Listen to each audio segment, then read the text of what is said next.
Hello, and welcome to Take Two. This is the show which I take a look back at my previous guest from my other show over on IG, Friday Conversation with Chris Evers. But today we've got a very special guest. It's not a previous guest. I've been on her show, but it's a very, very special person I want to introduce you to. So she is a professional media scholar. I think that we could say that. She has her master's and her PhD from Howard University. But more importantly, she is the founder of IndieSoup Media, this network in which we are broadcasting right now. Ladies and gentlemen, Dr. Tachi. Dr. Tachi, how are you today? Fantabulous. And you, sir?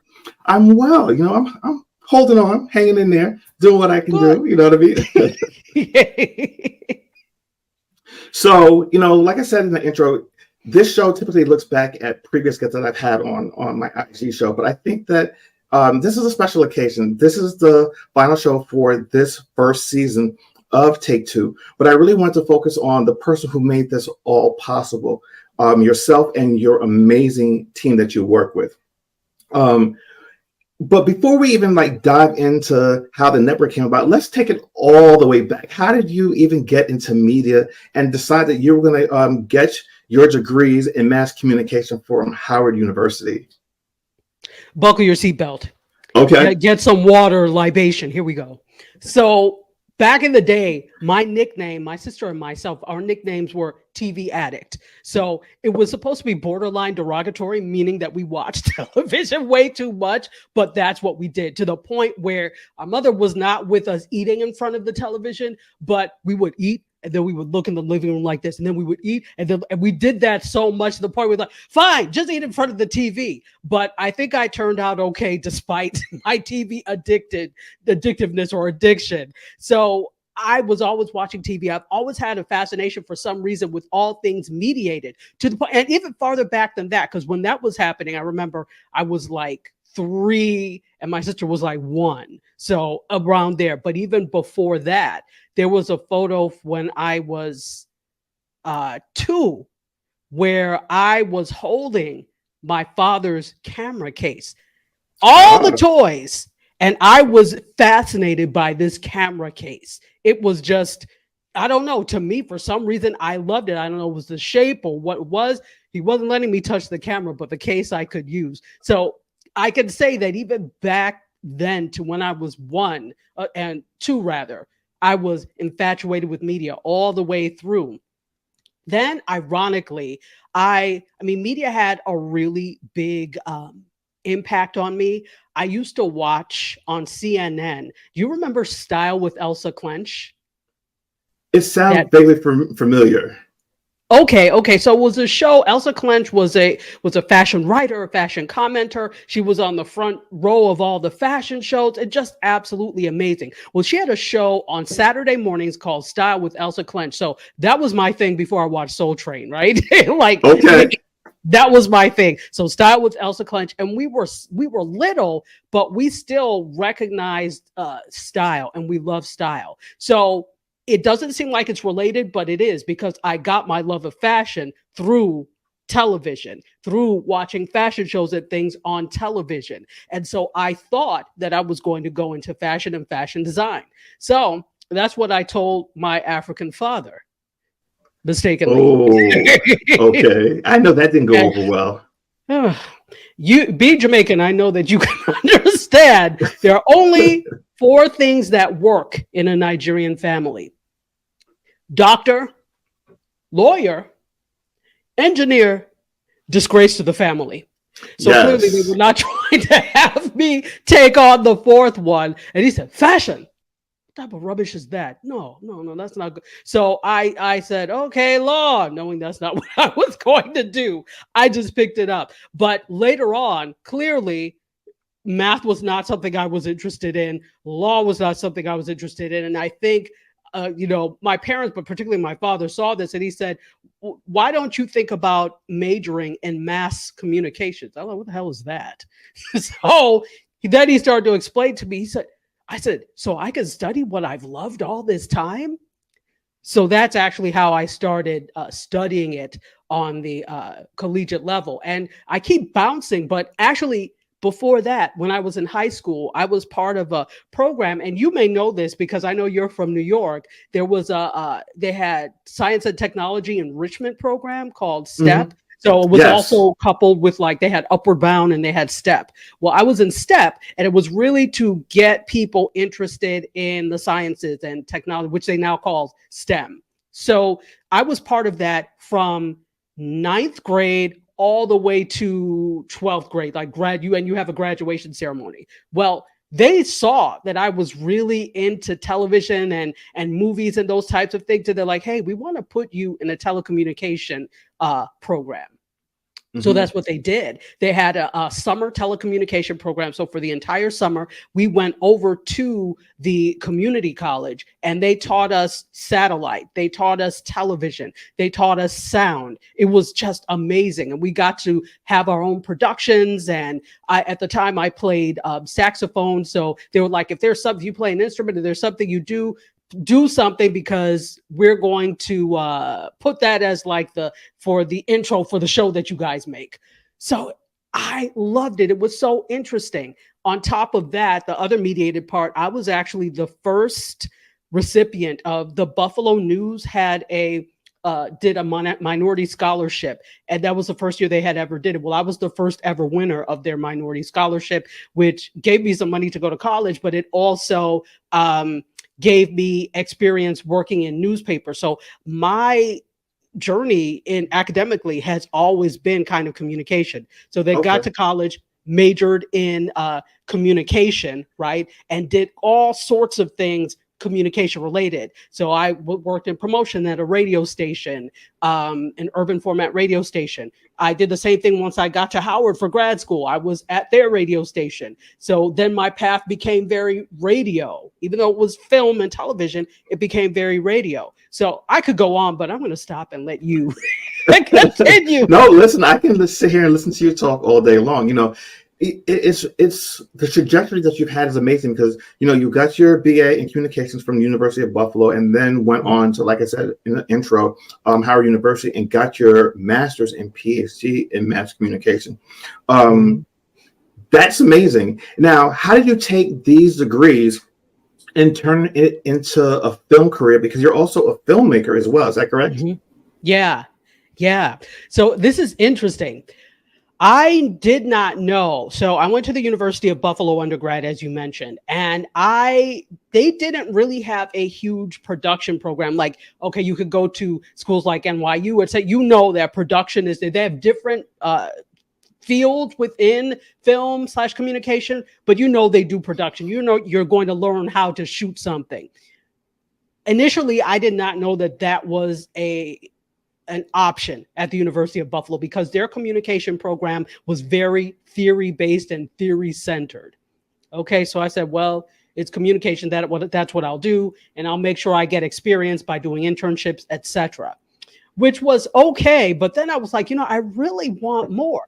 Then I found out somebody offhandedly said, they have a media studies program. I said, where? Who told you that? And they did. But it was under the School of Fine Arts. So because I would not have really known about media study, I did theater and I did dance there, but I didn't know they had media study. So media study at the University of Buffalo at that time was an independent film and video makers program. So they weren't really teaching you how to be a big Hollywood producer. They were teaching you to make art, video art. That's how I think, film art. So I said, whatever, hey, I'll take it. So from that point, once I found out about it, it was actually only in my junior year I found out they had it. I was like, whatever courses I could take, I'm going to do it. And it's too late for me to major in it, but I'm going to minor in it.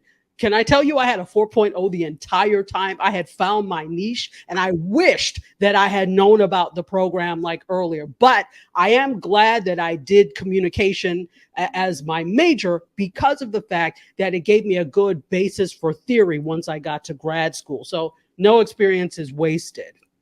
No, I find that to be true even with myself. A lot of times you get into a lot of these programs and then, you're passionate about what you're doing, but then as you go through the program over those course of the 4 or 5 years that you're there, you stumble across something else that's even more impactful that you wish that you had either done or you want to incorporate? Because I remember as an undergrad, I went to school for architecture, but I also studied a little bit of graphic design.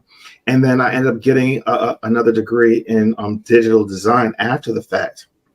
But the creative skills, you can continue to build on them. And speaking of building on that, you've done filmmaking, but then since 2011, you've been prominent in the digital creation space. How did you go from filmmaking into the digital realm, like online? Because I knew that the online space was still, I mean, obviously the internet and everything was really full blown at that point, but this is when you started to get technology like Google Hangout. Remember Google Hangout? And it allowed you to have conversations.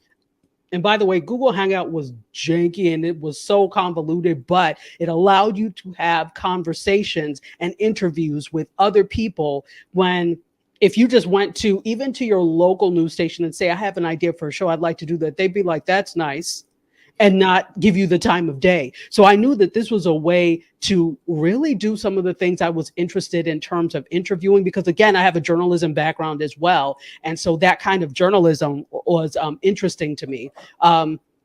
Also, I'm as I said, a filmmaker, documentarian. That's actually long form reporting in a sense, right? Depending on how you do it. So I knew that there were probably other ways for me to get the message out there. And I said, this is a way to do it. So I started doing things. I still sometimes write for a publication called The Burton Wire, which is really focused around people of the African diaspora. And I suggested to the editor, hey, why don't we do some conversations, some videos? I know sometimes people don't always have time to read the Burton Wire, but maybe they will watch a video. And she was all for it. And so we started doing these conversations on the Burton Wire, me running the technology as well as hosting. And we would both co-host together. So that's really around 2011 is when we started doing those conversations. And then from there, it just blossomed into other things. And I was using Google Hangout. Also, my sorority, I'm a member of Delta Sigma Theta.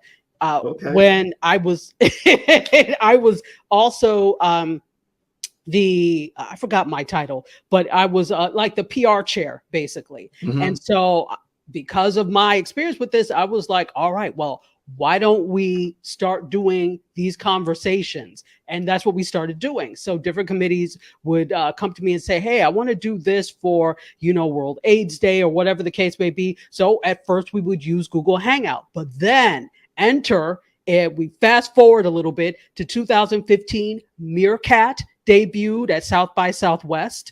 And then shortly after, about a month later, Periscope came into view after that. And these were the first two commercially viable live streaming apps. So of course there was limited. You could only do vertical video. At first you couldn't save any of your videos. It would only stay up for 24 hours, but it was exciting and everybody was in on the live stream game. I said, this is what I want to do. I know that I can do a show. I'm going to do it, but I'm going to wait. So March, all of this came up and I started watching people in March and started watching people do things and then leave the space because they didn't make $1 million in 2 days. So I was like, more room for me, no problem. I started listening and watching. And that's what I always suggest people do before you jump into anything. Do you know what the space needs? So I said, let me see where there is a dearth in information that I can fill in that gap. So nobody was really talking about media per se or tech. There were some tech people, a lot of tech people, but pop culture, not so much. I said, but nobody is a Black woman. Nobody is like my age. Nobody is doing it all together in one show. That's what I'm going to do. And this is what the hell I teach anyway. So if that's what I'm going to do. So I started July 29th, 2015 was the first broadcast. And side by side, I had Meerkat on one device and Periscope on the other device. Because at the time, there were no encoders that simple ones that let you go back and forth. So I just would look back and forth and take comments. I became an expert in that. So really, that was the beginning of fast forward to what you see me doing now. Right. Now, it's funny to listen to people's journey and how they got to certain places. Like hearing that backstory, I totally understand now what it is that you do on a daily and weekly basis. So talk about some of the current shows. Let's not get into IndieSoup yet, because I really want to save that for the end. But talk about some of the shows that you do on the different platforms, because you're not only are you on YouTube, you're on Instagram, you're on Twitch. What else are you on? Facebook. Also, what else is there? Facebook, Twitch, Instagram, LinkedIn. I do LinkedIn as well. Yeah. So talk about how you got into that space, and because you're broadcasting all the time, and you're on all these platforms, and sometimes you're on multiple platforms simultaneously. Talk about how technology has allowed you to do that. Oh my gosh, that means I don't have to look back and forth anymore. That was it. Look, it builds your chops. I am thankful for old school ways of learning things. Like, for example, when I learned film and video, I didn't learn digitally. I learned analog. I learned on chemical film, 35 millimeter, 16 millimeter, 8. And I learned on the cameras when we started, which wasn't that long ago, we're still using VHS tapes. So we were recording to VHS and then like high 8 and then super high 8. So these were old analog magnetic tape that we were learning to, recording to. And so coming forward, I got in early in the game where we didn't have the benefit of an encoder to go to many spots. So you have to do each spot separately, and you need to have different devices. So it built my chops, but I'm glad I don't have to do that anymore, but it just means that I'm even that much better in looking at comments and acknowledging people coming into the room, because I'm used to looking all over the place to get people's thoughts and opinions. So I just carried that over to what we're doing now. So technology has been immensely helpful because I don't have to use more than one device. I can go to several different places. It populates the comments, so I don't have to look in different places necessarily. And it allows you to now connect devices and technology that were unheard of not that long ago. Before, unless you had very expensive equipment, it was almost impossible for you to hook up something like I use a mirrorless camera. That's what I'm using now. It was almost impossible for you to hook up a professional grade camera to your computer to do that. It's only as it started to get more popular, then you're like, oh, well, now they've got capture cards that allow you to do that. So technology, yes, bar none. It's funny you bring that up, because that's one of the reasons why I started doing video like last year. The bar of entry has come down so significantly that basically anybody can do this. And then also, yes, anyone can do it, but you also have to have a creative mind behind it, and you do have to have some technical savvy in order to be able to do all of this. I think what I'm going to do in this point of the video is just kind of show my green screen that you don't normally see, because I have a background that's normally put in, like key in.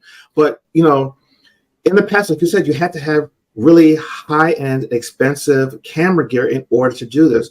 What I'm currently filming all these episodes on right now is a DJI Osmo Pocket 3 and iPhone 14 Pro Max. And this is giving me everything that I need. You would not know that I did not have, big rigs of cameras. I've got I actually have 4 lights set up and a green screen. And it allows me to build this show and to do what I'm doing with you and everyone else that I have on. But technology has changed so profoundly that it allows everyone to participate and to be a part of this landscape that we call social media. I'm sorry. No, go ahead. Go right ahead. To speak to that, I think that's another reason that I love these new technologies so much, because it includes more people in the conversation. If you want to be included in the conversation, you can be. Before, you had to either beg somebody else to put you on to get your message out there, or have an immense amount of disposable money so that you could buy these technologies. And they were just going to change in 6 months anyway. So it ended up after a while being, not useful. So that's why I love these things. It allows somebody to do these things like from home, right? You don't have to go into a studio. You don't have to rent an expensive studio time unless you feel that you want to get the look. You can do all of it from home. I think that's another reason I love these technologies and why it's important. Oh, it's extremely important. I don't think that if I had to constantly rent studio space to do this, it would be feasible for me to do. So for instance, I have 2 seasons on your network, and that constitutes basically 32 episodes. If I had to rent a studio 32 different times, it just wouldn't happen because it's way too expensive. And a lot of times when you rent studios, there's a minimum requirement of at least 2 hours. When I do my show, I don't need it for 2 hours. I only need it for an hour. So and to try to wrangle up all the guests on the same day to do a full recording of stuff, it just doesn't work that way. It's not that easy. Anyway, let's move forward. Let's get into the crux and the meat of this. The reason why we are here, the reason why people are seeing us today, is because of IndieSoup Media and the network. Talk about how this came about, because there are many platforms out there that we can select to be a part of. And of course the big one is YouTube. But why IndieSoup Media? Because of what I was talking about before, in a sense, the fact of having to beg someone for a platform to put you on. Now we don't really have to do that anymore. But the issue becomes distribution, or wider distribution.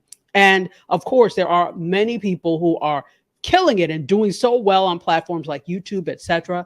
But when you look at that compared to the millions of people that use a YouTube, it's a very small percentage. So it led me to thinking that there's probably strength in numbers. And to be honest, I've been thinking about this for years. And initially, what I wanted to do was to make like a master schedule, or schedule, as my father would say, of all the shows, a lot of shows of the creators that I knew, to put that out so that people knew when to watch their shows, the people that have regular shows. And so that was initially what I was looking at, and something that we could do. But then, I was thinking even more and talking to other people, and it's like, it's not impossible to assemble all of us together to make a network of programming. And that way we're borrowing from each other's audiences, rather than you just having your own. Maybe across platforms, you may have like maybe 25,000 people, right? Some may not even have up to that. But if we're together and you have like 1 million people reach, that just makes it easier, because they're coming to see you, but then they're going to stick around for some of the other things that are there. So it's like taking advantage of your station mates, right? Or your like label mates would be in music, and everybody working together so that we all win. We've already seen that it's a very difficult game to do by yourself. There are so many people. I was the director, and still kind of am, but not as much anymore. But I was the director of a talk show that was being pitched up in Atlanta. And I was back and forth between here and Atlanta. Like I would spend months at a time, a month at a time in Atlanta.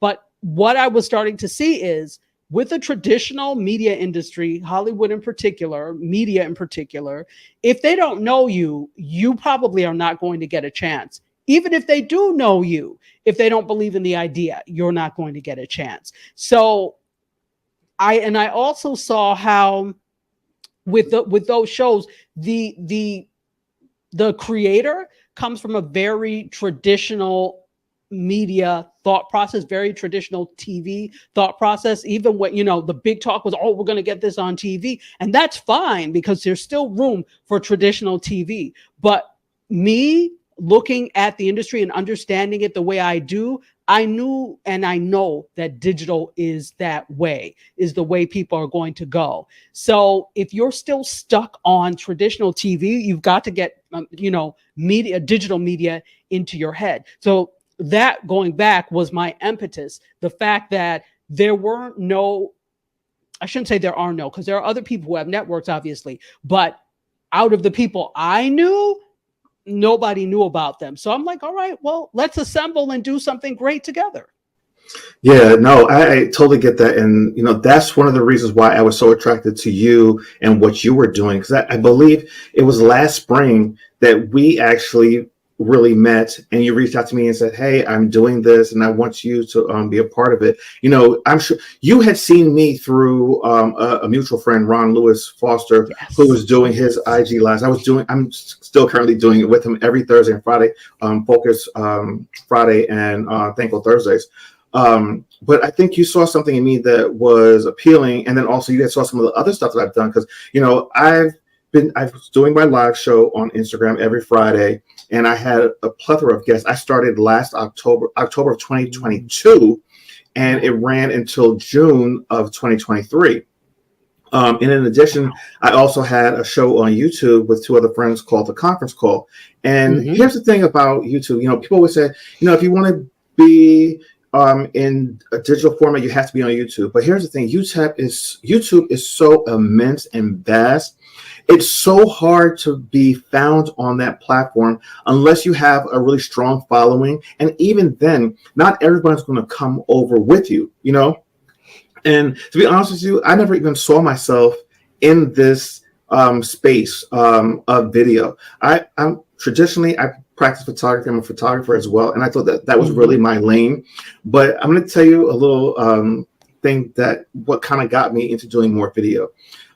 So I used to do like fashion editorial, self-portrait type of stuff for myself on my Instagram page. And I remember during the beginning of the pandemic, someone had commented to me. I did a random live one day. And they were like, oh, well, we didn't know you could talk. I'm like, what?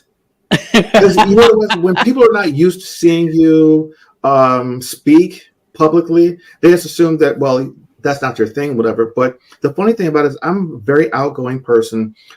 Because of my degree and my education and my work experience, I was constantly in front of new people all the time, always engaging and having conversations. And that's something that I always love to do. And I said, you know what? I realized that I'm not really showing my full self.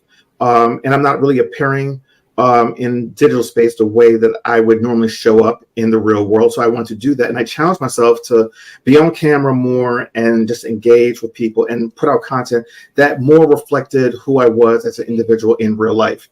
And hence we are doing this now. And then like the whole Friday Conversations thing was like, I love just having real conversations with people, talking, engaging, and learning. Because honestly, how you learn is by engaging with others, and there's that transfer of knowledge, and that's so important. I think that's what's lacking right now with the youth, not just in America, but around the globe.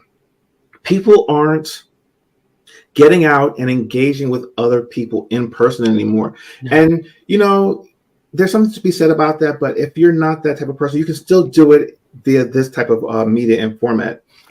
So when you were just kind of going back, when you approached me, I said, you know what? This is something I want to try. I like to think of myself as someone who is on the cutting edge of stuff, like trying new things. And, because what do I have to lose? If it doesn't work out, I'll be in the same place I was before I even tried. And the other thing too, I love giving people that look like me an opportunity and a chance to succeed. That's one of the things I like to preach. I want us to win. I think that our white counterparts have it a little bit easier. It's less of a barrier for them. And, the fact that you're doing this for people that look like us, I'm immensely grateful, and I thank you for the opportunity. I thank you for the platform. And I look forward for, continued growth and success for you. But talk a little bit more in detail about IndieSoup Media, the kind of content you're going to have on, the kind of creators you want to draw in, and then the type of viewers you want to have. That is an excellent line of questioning. So here we go. So for those people who don't know, many don't, IndieSoup Media, let me tell you a little bit about how that came about. So Indie obviously is for independent. We are the heart of the independent content creator. And soup, first of all, soup is one of my favorite foods. Whose favorite food is soup? Mine. I love all types of soup. And part of the thing is soup is a metaphor for a lot of different great things that come together to make a greater thing. So hence the name IndieSoup. And we are an OTT network, which means over the top, which means you'll be able to pick us up on Roku, and then we're going to expand to other over the top platforms. But then you'll also be able to get us on our social channels on YouTube, Twitch, and Facebook. You can watch through our website, right, IndieSoupMedia.tv, but you'll also then eventually be able to get to us in the metaverse in a platform called Spatial. So we're really passionate about Web3 as well. So we're not just looking at the now, we're looking at the future of information and entertainment as well. So with that, we have several areas of content that we're looking for, that we have creators in now and that we'll always be looking for creators for. So, and arts and entertainment, of course, business, tech, and education. We have lifestyle, and then global content and current events and current issues. So you can see that's really wide. So a lot of things could fit underneath there. Health, automobile shows, any type of thing could really fit in there. So it's a wide, almost general interest in a sense, but we like to have things that are general interest but are also off the beaten path, right? So we have right now 2 shows that are dedicated to fashion, which takes a look at behind the scenes in the fashion industry, which is so interesting, and then another one that looks at like fashion in depth in different ways. We've also got, I mentioned auto. There is somebody that is doing like an auto show. They are a car designer. So they are very interested in bringing people of color and the automobile industry to the forefront.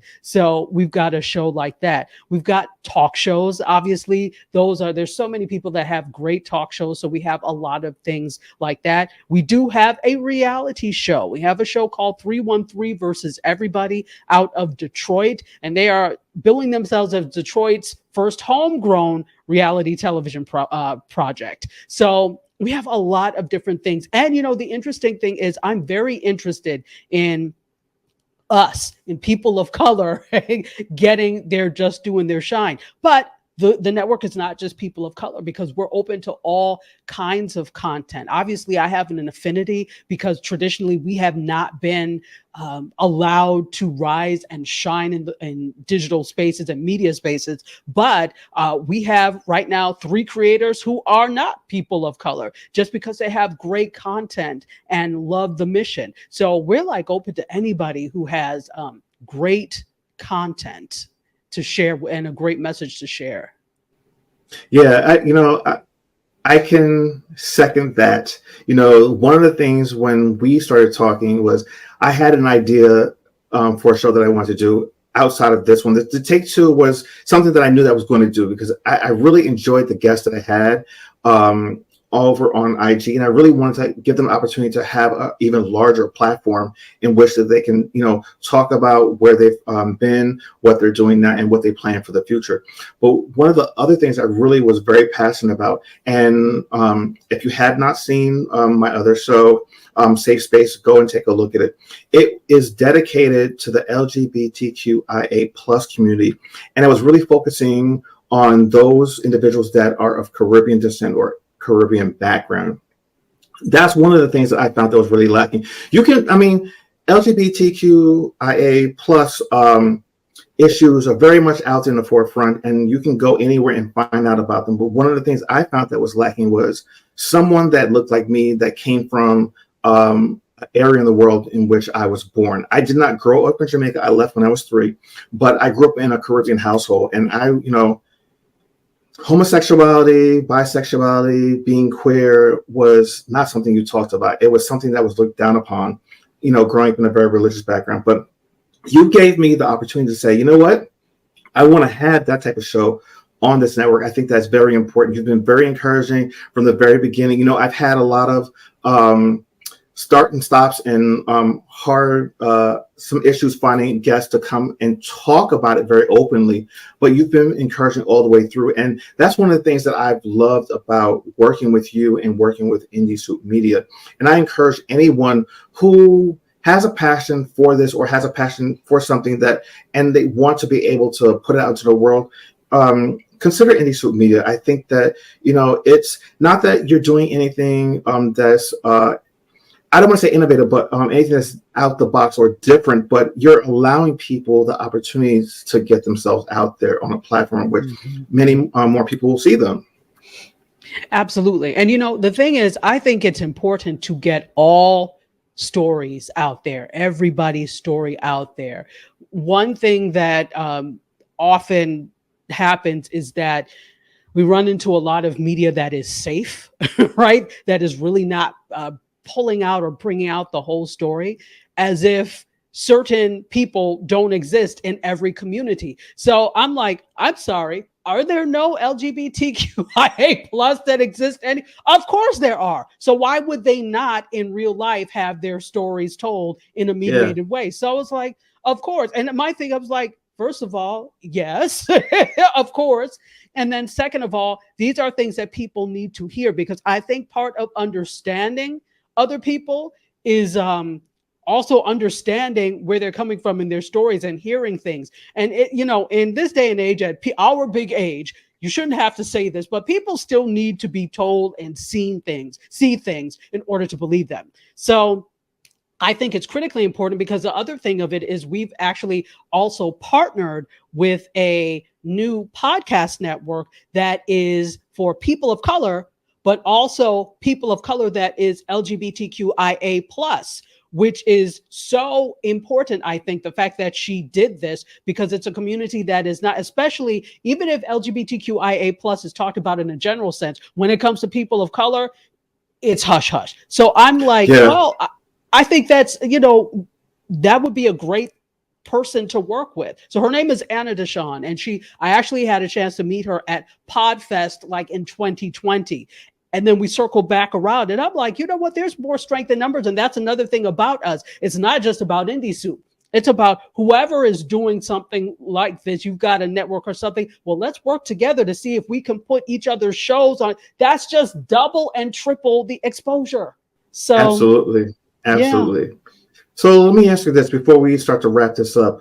Where do you see the future of IndieSoup Media? Like, what's your intent? How do you want it to grow?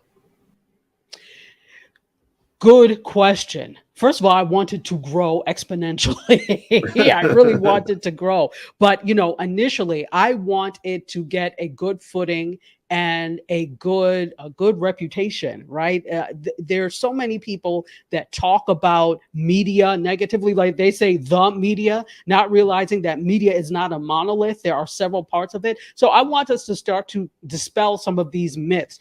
There's nothing good on TV. Well, okay, well then watch us, because we've got everything good, right? So I want us to be the go-to platform for content by not just people of color, but independent content. That's what I want. And that's what I see us doing. And so I would ideally, in the next 5 years, like to grow right now we've got, I haven't looked, I think it's 32 creators on board. So we've got about 32 shows, and it keeps growing every day.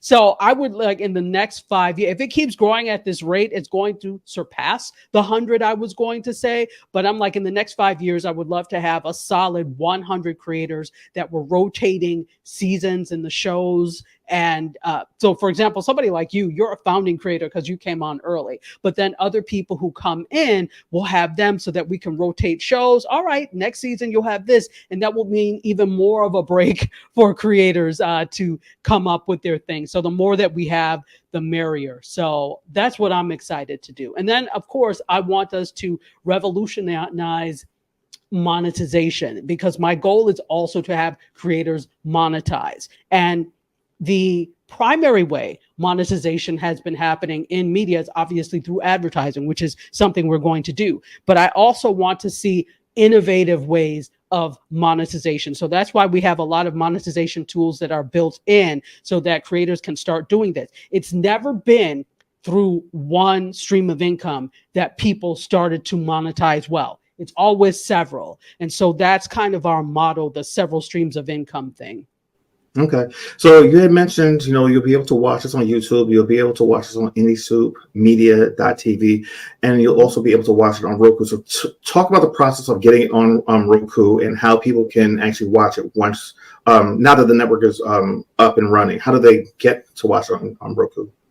Okay, so what you do is if you have a Roku stick, a Roku box, you would just go to the search. You'll see the search and you would type in IndieSoup Media and then the app would pop up. So IndieSoup Media is an app on Roku. And then what you do is you press the star button on your Roku, the Roku remote, and then it will add it to your lineup. And then you can press the star again to move it to the top or to wherever you want. I would say move it to the top. And so that way you have it there. So if you want to watch via Roku, you are able to do it that way. And very soon, like I said, we will have also Fire TV, which is Amazon. We'll also do Android TV. So there will be other devices that are coming, but we're starting with Roku because that's right now the most populated over the top. Most people have a Roku. Okay. So what parting words do you have for us today before we sign off? What words of wisdom can you give our audience, our potential creators, our creators on the network? Start where you are. And I'm saying this because I notice there are so many, even amongst our creators, that will, chastise themselves and beat themselves up over it not looking a particular way, it not being a particular way. And obviously, we know that we want things to look professional. And this is not just for the creators. This is for anybody. If you're making video, if you're doing live streams, we understand that. But start where you are. Because it's very easy to talk yourself out of doing anything at all if your excuse is, I don't have the right camera, I don't have the right microphones, I don't have this, I don't have that. Start and then respect the audience enough to get better. And with a platform like IndieSoup Media, it's also an incubator. So I do workshops with creators to help them improve and up level their production. And so basically we're going to start monthly, because we've been having them periodically, but now we're going to start probably about monthly or at least quarterly doing workshops where people can learn. So start where you are. And if you think you have a great idea and you're interested in coming on board, you know where I am. Yeah, no, I'm a true believer in that. And I tell people that all the time. Don't try to work towards perfection. Start where you are. Use the equipment that you have. Everyone has a smartphone. Well, most people have a smartphone in their pocket, and that is the best camera that you have with you at any particular time. Use that front-facing camera. If you can use the rear-facing camera, use that. If you can't afford an external mic, use the built-in microphones that come with it, and just start recording. Because you know what? If you wait until you get to that point of quote unquote perfection, you'll be sitting here forever and you'll never ever produce anything. Work with what you got until you can do better. That's what I say. That's right. Dr. Tachi, this has been a great episode. Please let people know where they can find you on social media. Yeah, absolutely. I am big on using Instagram. So you can go to @Dr_Tachi @Dr_Tachi. You can check me out that way, my own show. And then I just DM me if you have a question. I am happy to answer anything. Awesome. So for all of those that are watching, we'll have all of her contact information in the description below for YouTube and in the bio for the show on the Roku platform. Thank you so much for joining me today. I think this was a great way to end season 1 of Take Two, to have no one else but the founder of the platform on. And I'm so honored that you took the time out of your busy day to spend with us. So thank you guys for joining me for this season, but look out for season 2 because we're coming for you. And if you haven't seen past episodes, feel free to check out the YouTube And then also right here, the replays on Roku. So until next season, my friends, take care of yourself, and I will see you next time. Bye, Dr. Tachi. Bye.